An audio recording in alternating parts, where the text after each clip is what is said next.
Mesdames, Messieurs, chers invités, nous sommes très heureux de vous recevoir à cette dernière session de notre série sur la gastronomie mexicaine. Deux chefs très talentueux nous accompagnent aujourd'hui. Nous recevons Diego Hernández Caredano qui va nous parler de la cuisine de Basse Californie. Il est chef du restaurant Corazón de Tierra et qui est considéré parmi les 4 meilleurs restaurants d'Amérique latine.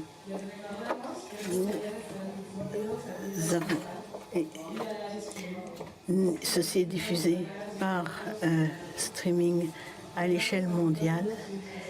Il y a des micros à votre disposition.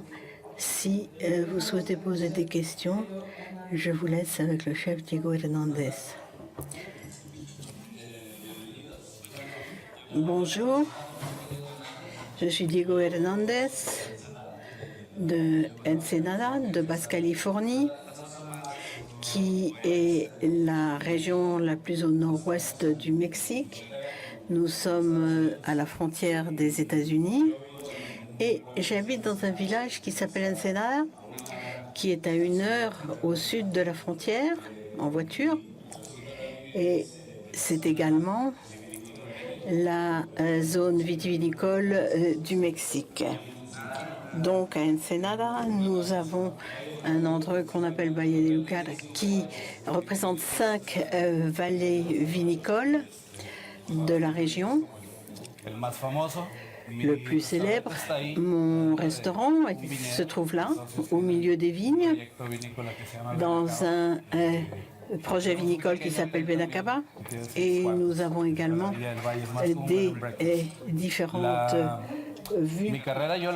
Et j'ai fait ma carrière essentiellement au Mexique, dans différents restaurants. Et à l'école, il y avait également l'école où j'ai étudié. Puis ensuite, j'ai commencé à travailler avec un cuisinier qui est de la ville de Mexico, mais qui s'appelle Benito Molina et qui a un restaurant dans ma région. Et il est venu dans toute la région vinicole au milieu des années 90 vers Ensenada et il a proposé une cuisine mexicaine qui soit en accord avec le vin du Mexique. Et la zone de Basse-Californie est à la frange méditerranéenne.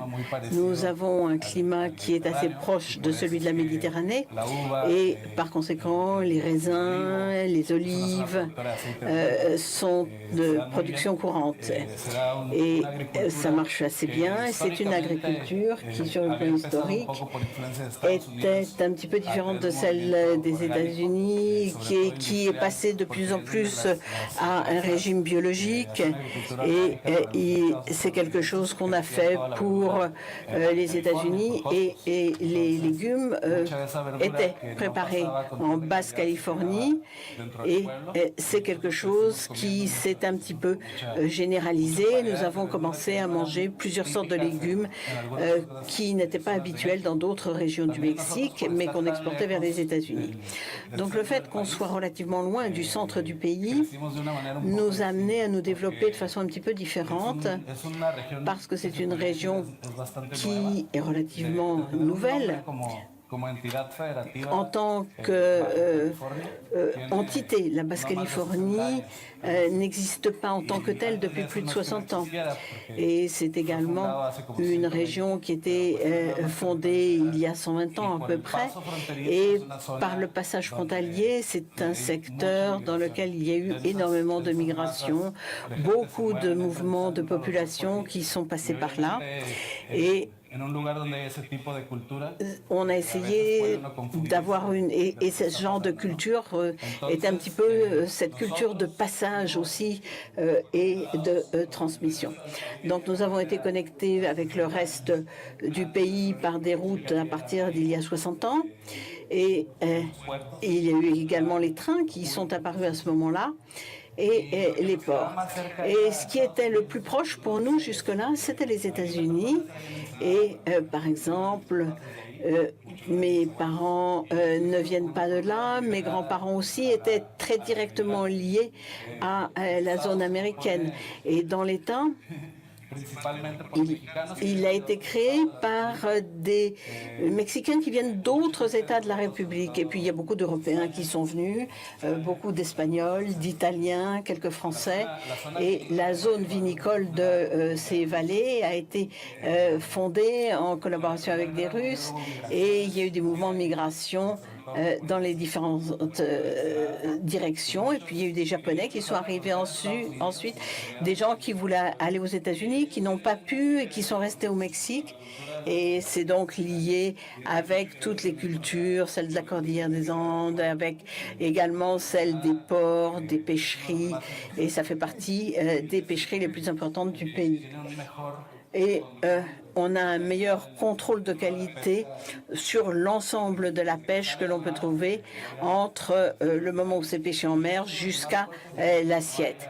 Et il y a peu de régions du Mexique où il y a toutes ces espèces marines, mais la chaîne du filet à l'assiette est de très loin la plus courte. Et là, il y a une vraie influence japonaise sur cette fraîcheur du poisson. Et nous sommes véritablement les principaux consommateurs de ce qui se pêche dans la région. Et 7 des espèces marines les plus chères au monde sont dans le secteur.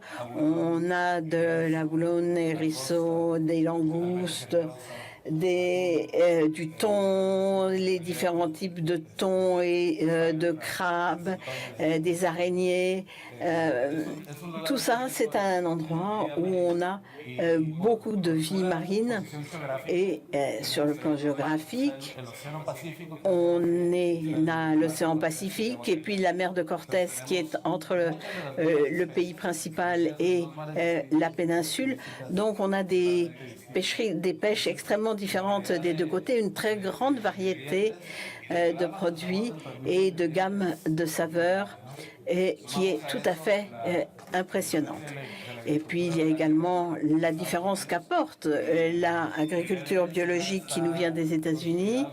Et tout cela a créé, en se regroupant, une approche gastronomique. Il y a la mer, il y a la campagne, beaucoup de chasse également, beaucoup d'olives, beaucoup de vin également. Et nous sommes un deuxième Mexique, en quelque sorte. Et nous sommes très fiers d'être mexicains et on est également extrêmement fiers d'être de la Basse-Californie. Sur la question des migrations, un grand nombre des produits que nous consommons sont très mexicains. Les coquillages, les piments, tout cela est quelque chose que nous partageons.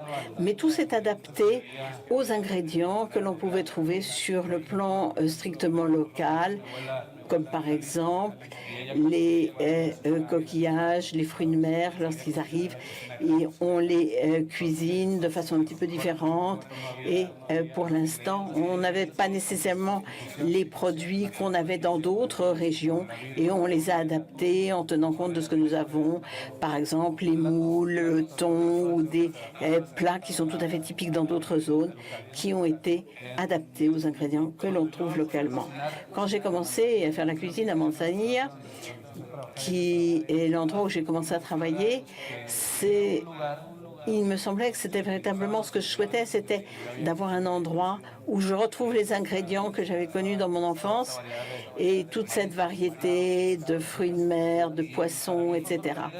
Et c'était très surprenant en ce qui me concernait parce que je n'étais pas allée à l'école de cuisine à ce moment-là.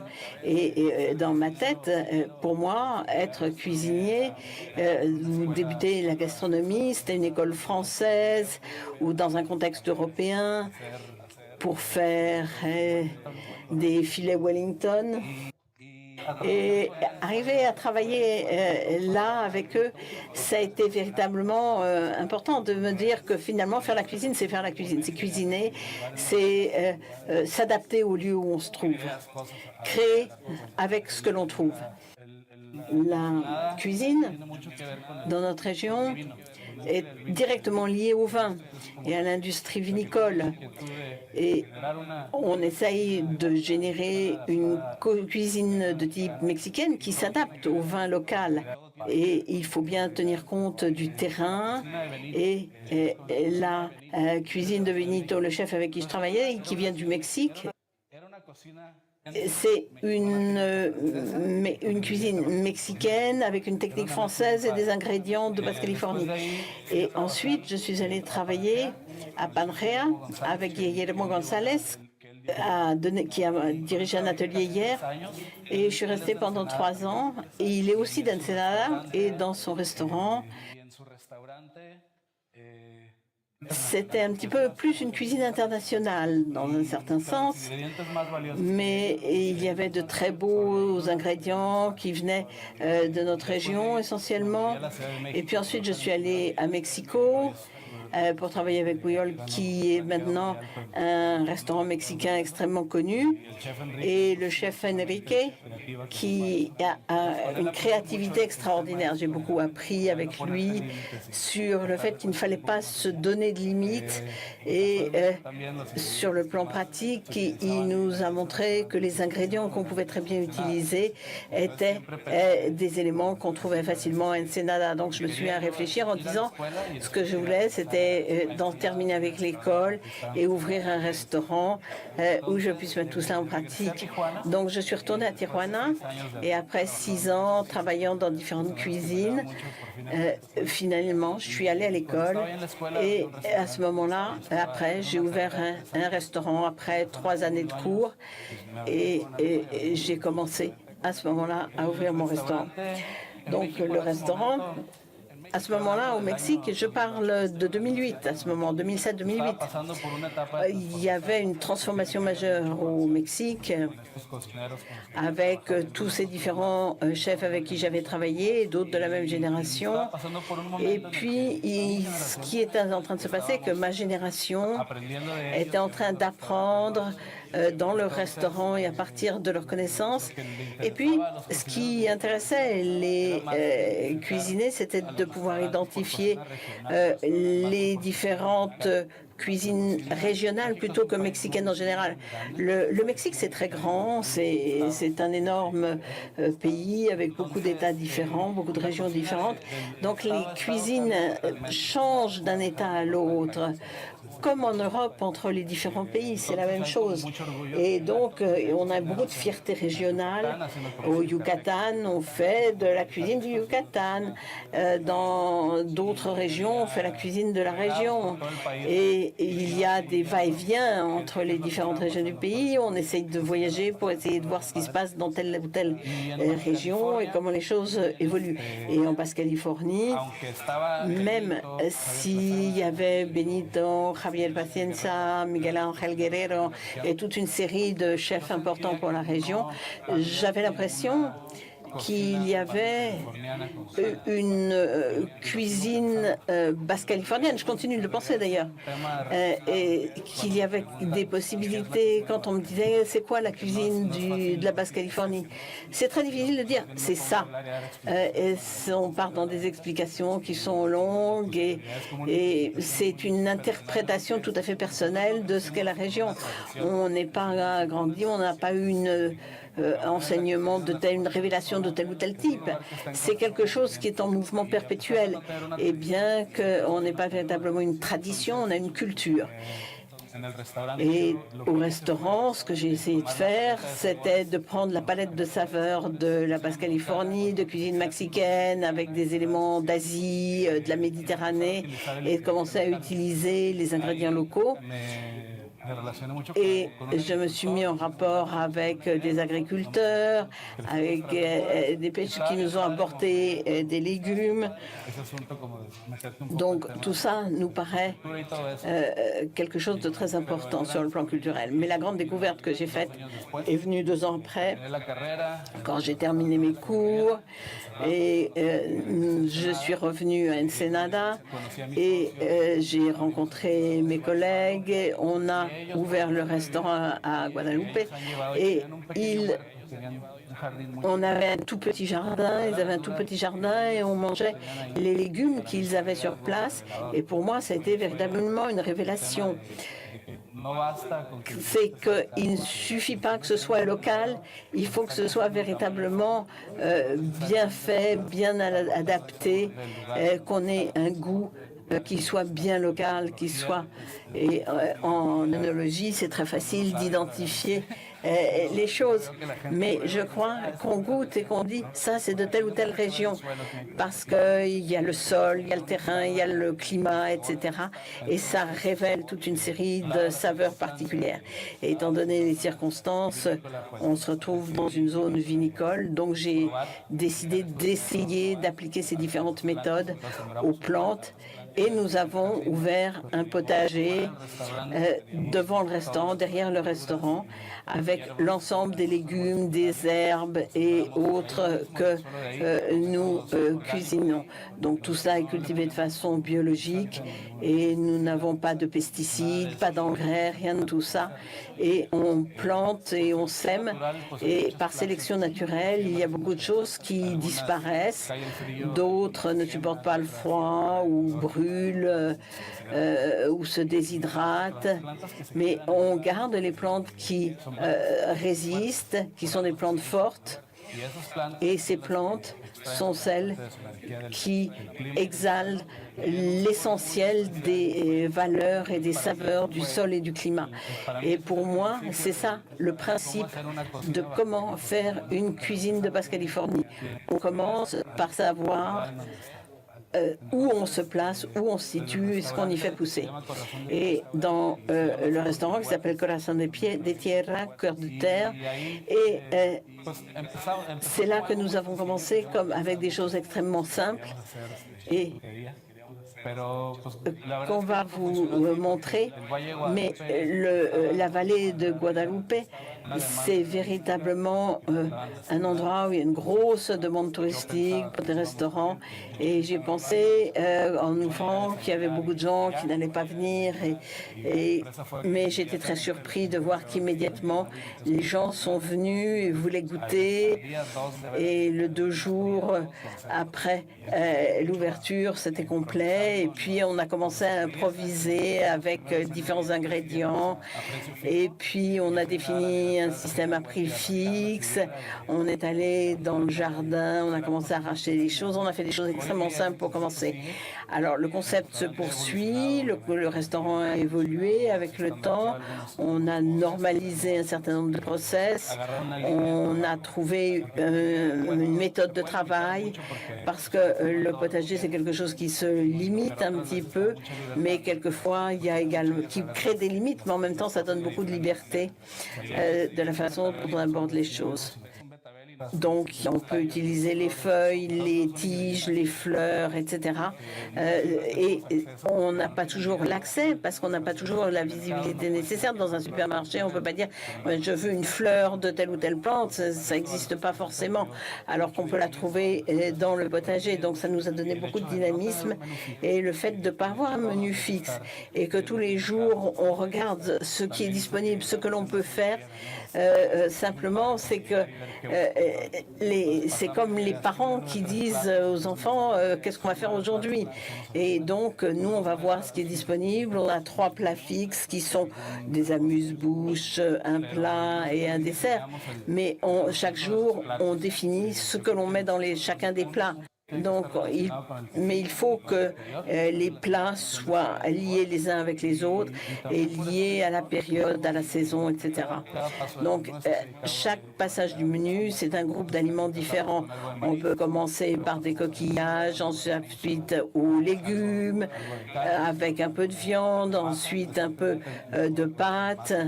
Et nous avons besoin d'avoir ces différents types d'aliments. Donc, il faut avoir un petit peu de chacun dans chacun de ces secteurs. C'est un petit peu l'expérience que nous avons mise en place dans ce restaurant. Et on va parler un petit peu maintenant de la pâte, qui est quelque chose qui est relativement nouveau en ce qui me concerne, parce qu'en tant que Mexicain, c'est la partie, le secteur d'où je viens, la région d'où je viens. On fait beaucoup de tortillas, beaucoup de ce genre de choses. Et quand les gens te disent que la pâte, c'est pour les tamales ou pour ceci ou cela, alors qu'aux États-Unis ou en Espagne, ils ont l'impression que la cuisine mexicaine est à la mode. Il y a une façon de l'utiliser de façon extrêmement moderne et imaginative.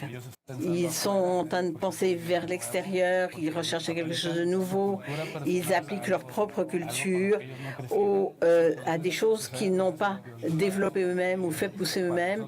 Et pour nous, ça, c'est du travail parce qu'on vient de cette tradition et qu'on n'a pas l'habitude d'aborder les choses par ces angles tout à fait différents de cette pâte de maïs et ce qu'on peut faire au bout du compte, faire un tamal de la façon dont nous y pensons au restaurant, en combinant la cuisine mexicaine traditionnelle et cette liberté que l'on trouve en Basse-Californie. Alors, pour faire la pâte de maïs, on commence avec des grains de maïs. Qu'au Mexique, on a deux noms pour appeler le maïs. L'un, c'est l'elote, c'est le maïs frais, et l'autre, quand il est sec, qu'on appelle maïs en français, quelle que soit sa situation. Quand il est sec, le maïs doit être cuit.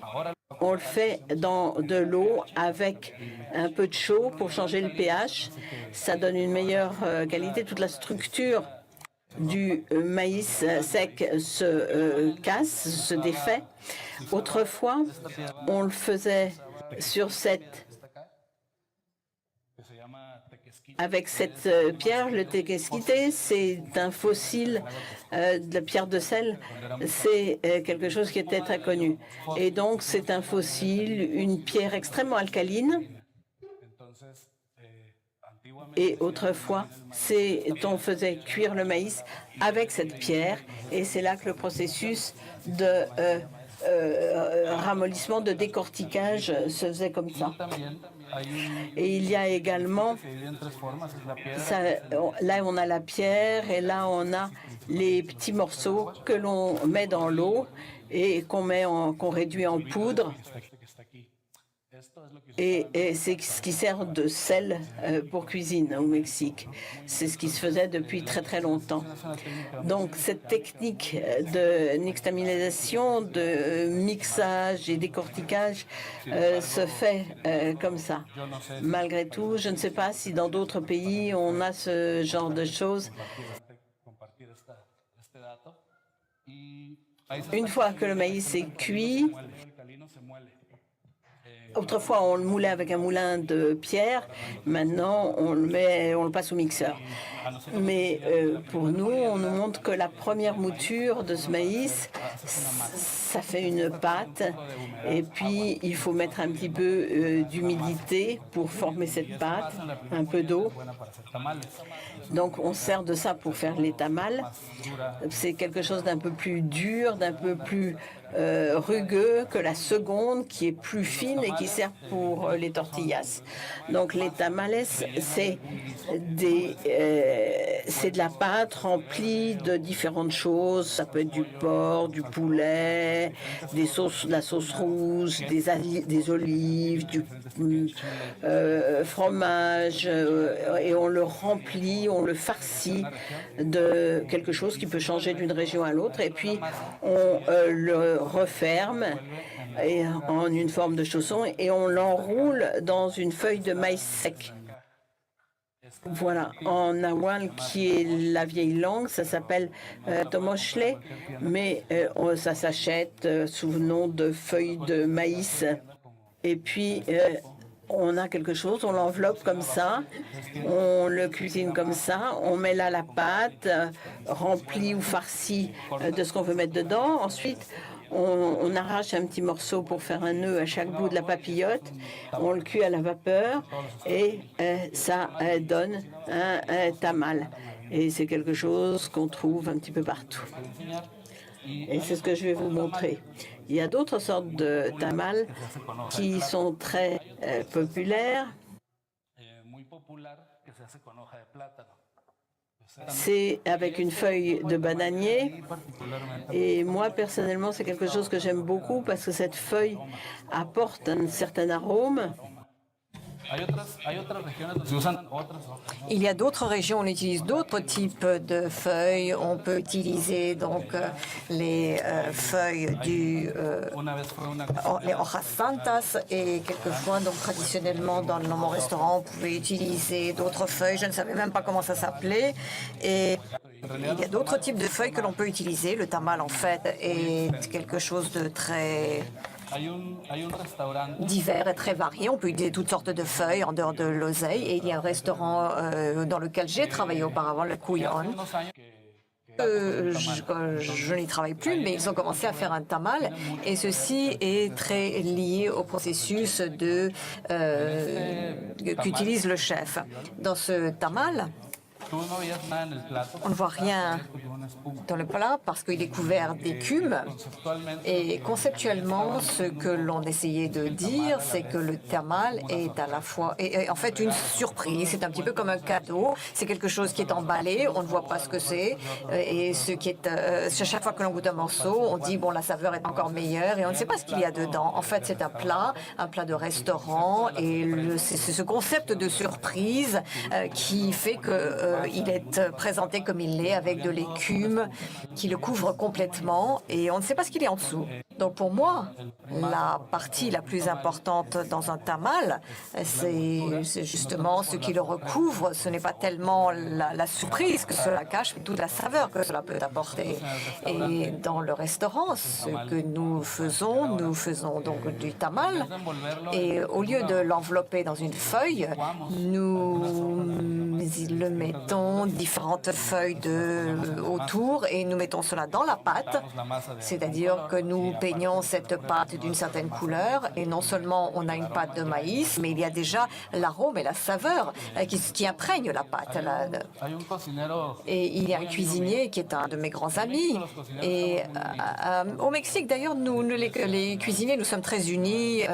C'est quelque chose de très important et cela n'a rien à voir avec la profession, mais simplement à partir de cela, je dois dire que nous avons beaucoup d'admiration les uns pour les autres et nous partageons des choses. Et il y a donc un cuisinier qui se trouve à Jalisco, Francisco Ruano, qui a essayé de faire cela. Donc, plutôt que de mettre la pâte dans une feuille, il l'a mise dans un petit sac plastique, reprenant un petit peu le thème utilisé par un cuisinier espagnol, Mario de Sac, qui fait une fleur d'œuf, si je puis dire, dans un petit film en plastique. Et Francisco nous a servi un tamal qui avait été cuit comme ça dans du plastique. Donc, comme vous le voyez, et c'est une autre technique de cuisson du tamal. Nous, ce que nous avons fait un certain type de pâte que l'on utilise pour d'autres types de tamal et que l'on appelle le tamal colado. C'est une pâte liquide, filtrée, et nous la mélangeons un petit peu avec du fromage, des herbes, ce qui lui donne une certaine humidité, qui en fait une sorte de purée. Et ensuite, nous passons cela à travers un filtre, un tamish et un chinois, et cela nous donne une texture très onctueuse et nous le mettons dans un sac comme celui-ci et nous faisons cuire cela dans de l'eau pendant une vingtaine de minutes, ce qui nous donne une pâte cuite comme celle-ci, d'une certaine couleur et avec un certain arôme. Et je vais maintenant vous dresser un plat. Je ne sais pas si on peut voir ici. C'est en fait la conclusion à laquelle je voulais arriver. La tradition veut que nous ayons une certaine liberté, c'est ce qui nous aide à voir les choses de façon légèrement différente. Et par rapport à tout ce qui se passe au Mexique et tout ce que nous pouvons partager entre cuisiniers, il y a 3 générations de cuisiniers qui existent en même temps. Il y a les cuisiniers traditionnels, il y a des cuisiniers qui ont été nos maîtres et il y a ceux qui sont partis apprendre leur travail aux États-Unis, en Europe. Et il y a ma génération qui nous avons été formés dans le pays et donc il y a un échange d'informations constant entre ces trois générations, beaucoup d'échanges et je crois que cette liberté justement que nous avons eue a été vraiment une source d'inspiration, ce qui permet que les cuisines plus traditionnelles du centre du pays révolutionnent un petit peu la façon de cuisiner. Je vais maintenant vous montrer ce tamal.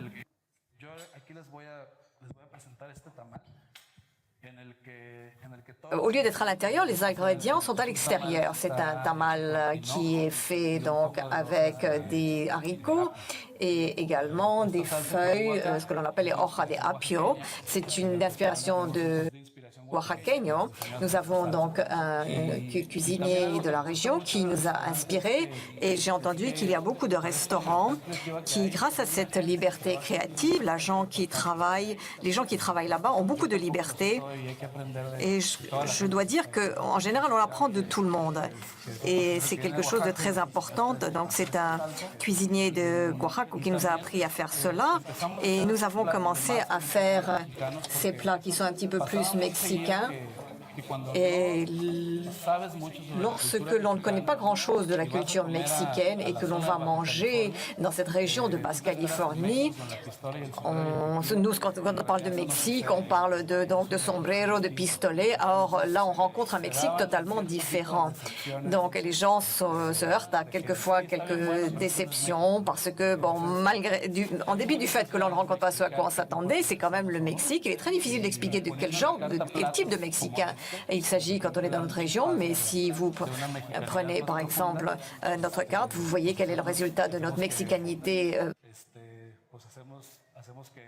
très profonde et ce sont des plats que nous consommons de manière générale. Là, nous avons donc un mole oaxaqueño que l'on appelle l'amarillito. Ce n'est pas un mole qui est fait avec du chocolat et il y a environ 18 ingrédients différents dans les moles traditionnels, mais il s'agit d'un des moles de Oaxaca, de la région, et c'est pourquoi nous l'appelons le mole oaxaqueño. Le mot mole vient de mouli, qui veut dire sauce, et le guacamole s'appelle comme ça parce qu'en fait, c'est une sauce d'avocat, le guacamole.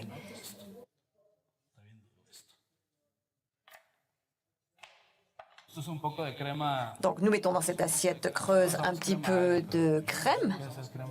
Je pense que c'est ce qu'on appelle ici de la crème fraîche. On fait quelque chose qui y ressemble.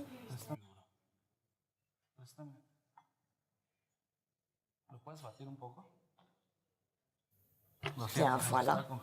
Désolé, c'est en train de décongeler. En général, bon, dans les camals, nous mettons également de la crème. Il y a des endroits où on en met, d'autres où on n'en met pas.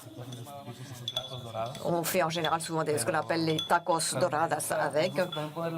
Mais nous aimons bien mettre de la crème parce que cela donne beaucoup plus d'onctuosité à la sauce. Voilà, donc je mets un petit peu de crème et toutes les différents légumes, enfin tous les éléments biologiques que l'on utilise dans le restaurant. Nous faisons donc, disons, une sorte de compost pour le jardin avec tout ce qui reste. Et il y a également des herbes que nous brûlons. Nous faisons avec cela de la cendre et nous mettons cela sur le plat à la fin pour donner une certaine saveur au plat. Donc, ce sont des cendres d'herbes ou des cendres faites à partir de différentes choses. Cela donne une certaine saveur particulière. C'est comme une poudre que nous mettons qui recouvre, par exemple, quelquefois les poissons. Nous prenons également les peaux de poisson que nous transformons en cendres. C'est quelque chose de très délicat qui donne une certaine couleur. Moi, j'aime beaucoup cette couleur. Là, nous avons le tamal de haricots et également avec de la crème, des cendres. Et je vais mettre un petit peu de canard que nous avons donc découpé en lamelles. En général, cela se mange avec du poulet ou de la volaille. C'est quelque chose de très courant. Mais dans le restaurant, nous faisons différentes choses. Nous utilisons les produits ou les ingrédients. Par exemple, si j'utilise de la volaille, je prends toutes les parties de la volaille pour l'utiliser pour le tamal.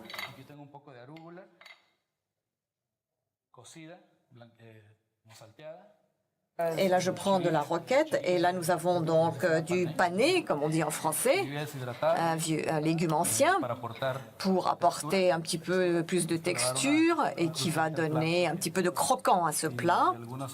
Et quelques feuilles également de cette roquette fraîche. Et c'est une cuisine, je dois dire, mexicaine qui va très bien avec la région dans laquelle nous vivons. Il y a beaucoup de verdure, beaucoup de couleurs vertes, beaucoup de choses très typiques de la région. Et la majorité des ingrédients, nous les faisons pousser dans notre verger, dans notre potager. Et c'est quelque chose de très mexicain. Et nous tenons en compte également de tout ce qui est traditionnel. Nous combinons cela avec notre culture et cela nous permet de faire quelques plats qui font partie vraiment du Mexique plus moderne. Donc voilà, merci beaucoup.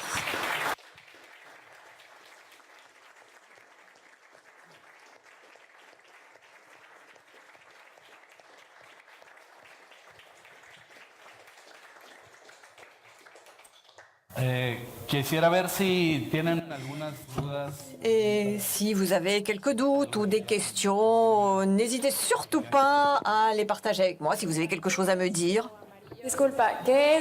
Excusez-moi, qu'est-ce que c'est cette poudre, cet élément jaune que vous avez utilisé en poudre? Ça, c'est du chiribia. C'est du pané. C'est un légume. Imaginons que c'est un petit peu comme une carotte, un petit peu plus grand. Et il y a beaucoup d'amidon. Ce que nous faisons, c'est qu'avec un légume, nous l'épluchons et nous la coupons. Et cela donne une saveur très concentrée. Cela permet également de modifier la structure. Et ce qui manquait un petit peu dans ce plat, c'était quelque chose de croquant. Et il y avait une texture très onctueuse et nous avons donc rajouté ce croquant et le goût c'est un petit peu entre le beurre et la noix, voilà. Une question que j'aimerais vous poser. Qu'est-ce que vous avez mis dans le mole? Ah, bonne question, j'avais oublié de dire cela. Le mole amarillito, comme on l'appelle. Non pas qu'il soit jaune, on l'appelle simplement comme ça.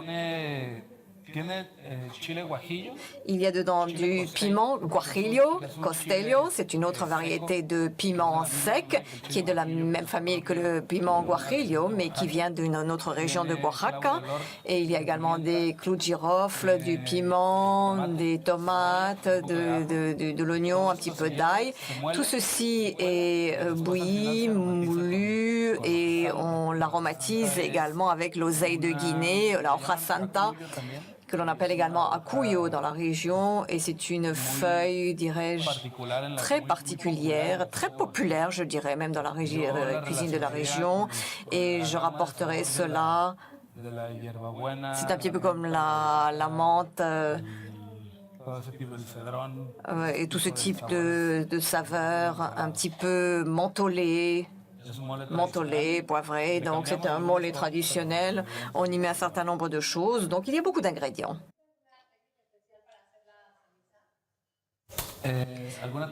Est-ce que vous avez une technique particulière pour faire les cendres? Non, pas vraiment. Nous la faisons brûler dans une poêle. On garde cela, on attend que ça brûle simplement. Et ensuite, on le passe à la moulinette. Voilà, c'est tout. Pas plus compliqué que cela.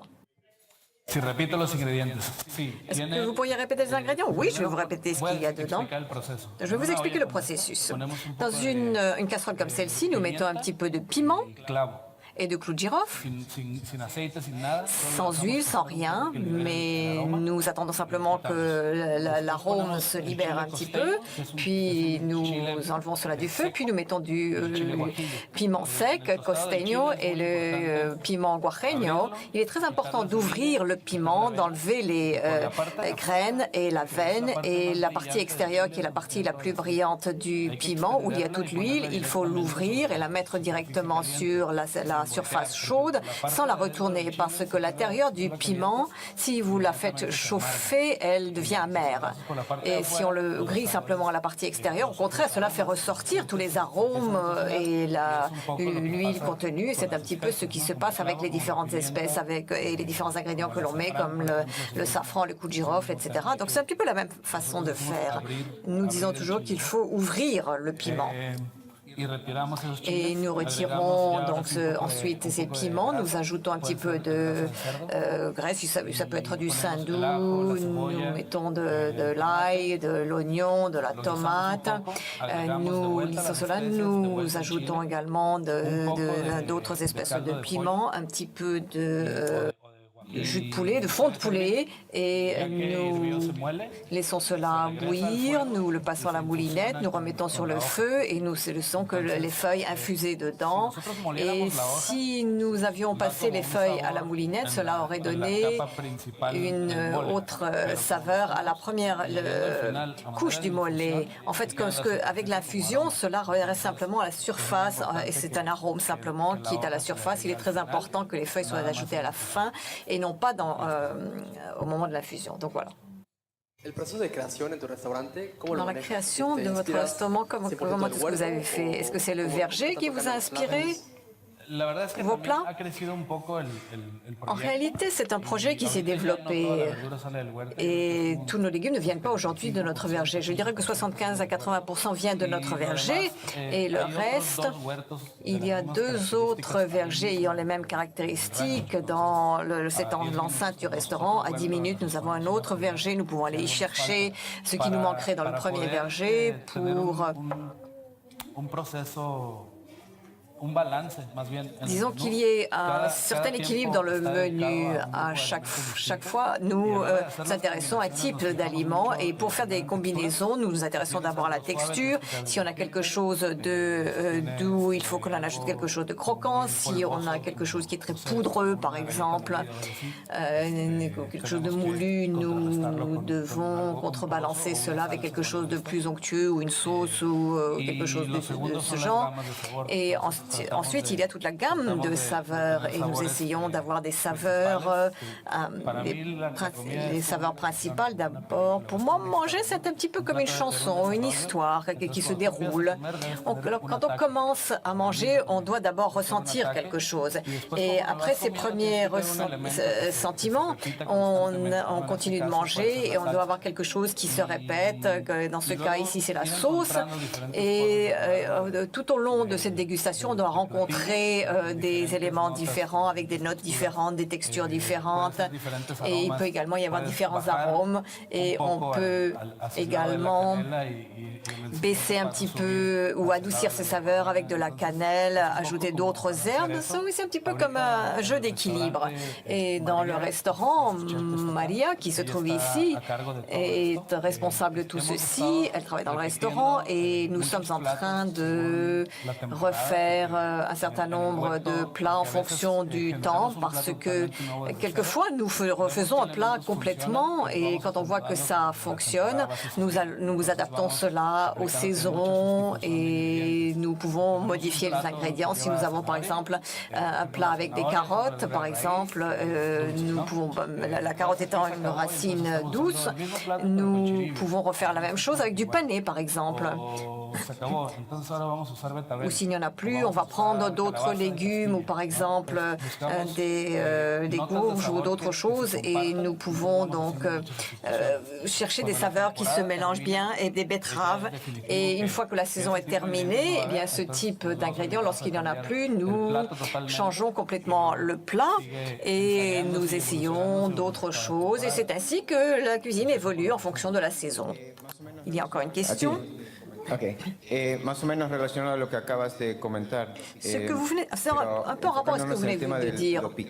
Mais je mets l'accent sur le piquant. Il y a des gens comme moi, nous aimons beaucoup la cuisine mexicaine, qui est très variée, mais nous n'aimons pas manger quelque chose de très piquant. Comment est-ce que vous faites dans votre restaurant pour les gens comme nous? Bien, au Mexique, nous avons une centaine de variétés de piments. Du piment frais, et tous les piments frais peuvent avoir également un équivalent sec, et chaque variété sèche a une variété humide.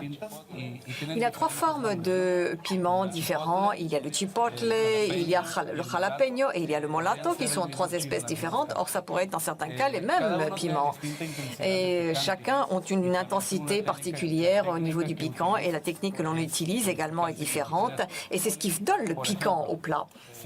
Et si je voulais, par exemple, que ce soit un mollet très épicé, je j'aurais ajouté beaucoup plus de piment. Mais nous supposons que la qualité reste la même, mais que les techniques sont différentes. Il y en a 3 différentes. Et par exemple, si je voulais que ce mollet pique beaucoup, j'aurais ajouté le piment dès le début dans la friture, parce qu'à ce moment-là, cela se serait mélangé aux ingrédients et à l'huile, et je n'aurais pas, par exemple, nettoyé l'intérieur du piment, j'aurais laissé les graines à l'intérieur, ce qui aurait piqué beaucoup plus. Donc là, le piment, je l'ai nettoyé, j'ai enlevé les veines à l'intérieur, les graines, je l'ai laissé infuser à la fin, et ce qui donne beaucoup plus d'arôme que de piquant. Si je souhaitais que le plat pique, ça aurait été un autre thème aromatique. Maintenant, si je nettoie le piment et je le laisse baigner un petit peu dans du fond de volaille ou de l'eau chaude, par exemple, cela va extraire tout le côté piquant, va réhydrater le piment. Je parle essentiellement là de piment sec. On le râpe et on va le moudre et cela va piquer encore moins, mais cela donne quand même un certain arôme. Donc, et ensuite, on peut l'humidifier. Maintenant, pour ce qui est des piments frais, si on les frotte à la main et qu'on les coupe, ça pique beaucoup plus parce que c'est le pédoncule, la petite queue de la plante, qui est responsable de cela. Et il y a là toute une veine qui est dans tout le piment, et c'est vraiment ce qui pique. Ce n'est pas la paroi du piment qui pique. Et si on frotte tout cela contre la paroi, c'est tout le piment qui va piquer. Maintenant, si je le nettoie, ça pique moins. Si je le nettoie, que je le mets dans l'eau froide pour les piments frais, ça piquera encore moins. Donc, en fait, comme vous le voyez, tout dépend comment est-ce que l'on utilise, et c'est ce qui déterminera le côté épicé et piquant. Nous avons beaucoup d'invités qui viennent des États-Unis, puisque la frontière n'est pas loin, Los Angeles, San Diego. Donc le piquant, et on peut le combiner avec différentes choses sans pour autant que cela réellement crée de problèmes. Moi, j'aime quand ça pique, je dois avouer. Un platillo como el de ahorita del tamal. Un plat comme celui d'aujourd'hui, vous l'accompagnerez que par quoi? Avec quoi? Du vin, de la bière ou autre chose? Nous servons en général dans notre restaurant avec du vin, mais en fait, je pense que en fonction de ce avec quoi on l'associe, les saveurs seront différentes. Il y a certains vins, par exemple, qui font que le piquant disparaît. D'autres, au contraire, qui font ressortir le côté piquant, ou d'autres qui le diminuent. Et nous servons cela avec du vin rouge.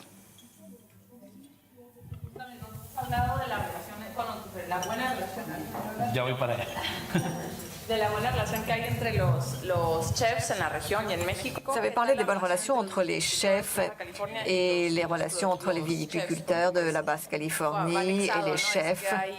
Il y a donc ce mariage entre la cuisine et le vin. Quelles sont les relations entre les chefs et les viticulteurs? Eh bien, en Basse-Californie, on a du très bon vin et de la très bonne cuisine. C'est surtout ce qui nous manque, ce sont les services. C'est tout ce qui est entre les deux, en fait. Et on aimerait beaucoup plus avoir une figure de sommelier qui est plus utilisée. Donc, nous avons une petite communauté de viticulteurs. Par exemple, nous allons manger chez les uns ou les autres ceux qui font du vin. Donc, nous connaissons les uns et les autres, les chefs. Nous nous connaissons bien. Et pour ce qui est de travailler ensemble, ça a toujours été un thème quelque peu compliqué parce que les cuisiniers au niveau mondial font preuve de beaucoup plus de protagonisme. En tous les cas, chez nous. Et là, je ne vise personne, mais je pense que... Je ne sais pas si c'est de la jalousie, mais bon... C'est quelque chose qui pourrait se régler très facilement en encourageant beaucoup plus l'existence d'un sommelier, en l'intégrant dans l'équipe.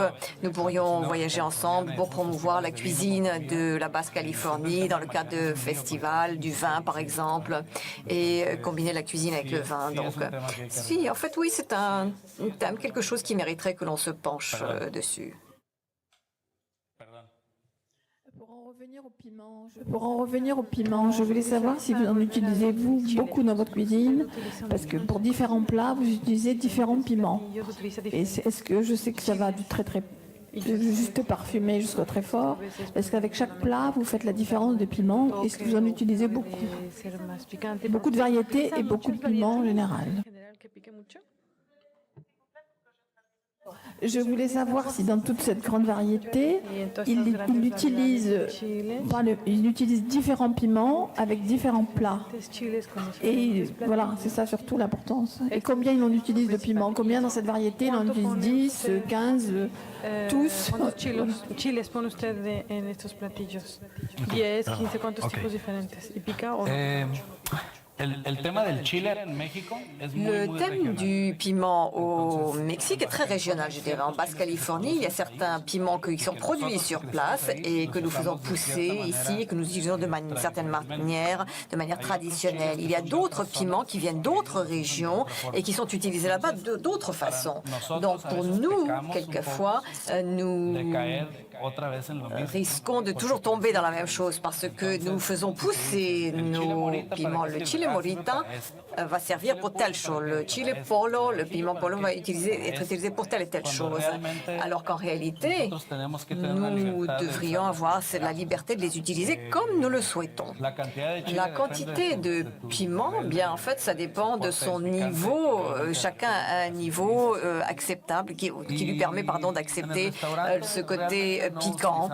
Et dans notre restaurant, nous n'utilisons pas beaucoup de piment. Le guajillo, qui est le piment le plus courant et celui que nous utilisons le plus couramment. Et quelquefois, je vais à Oaxaca parce que Oaxaca, pour moi, représente le Mexique traditionnel, le plus traditionnel même. Et quelquefois, je vais là-bas chercher du piment, le piment huacle, qui est un piment très particulier qu'on utilise dans le mole negro, surtout en raison de sa couleur, puisque c'est un piment noir. Ou je ramène du costeño, c'est ce que nous avons utilisé ici dans ce cas, mais en réalité, le sujet des piments est beaucoup plus lié au voyage. Dans la zone où je vis, sur le marché, on ne trouve que comment dirais-je, bien 3, peut-être 4, 5 piments frais et autant pour les piments secs. Alors qu'il y a plus de 300 variétés de piments au Mexique qu'on ne trouve pas dans notre région. Donc il faut aller dans certaines régions et là, dans d'autres régions, on trouvera des piments différents. Et donc c'est un ingrédient, c'est un petit peu comme la vanille, le café. En fonction de la zone, on a des notes aromatiques différentes et variées. Et tout dépend de ce que l'on veut avoir comme saveur dans ces plats. Muchas gracias.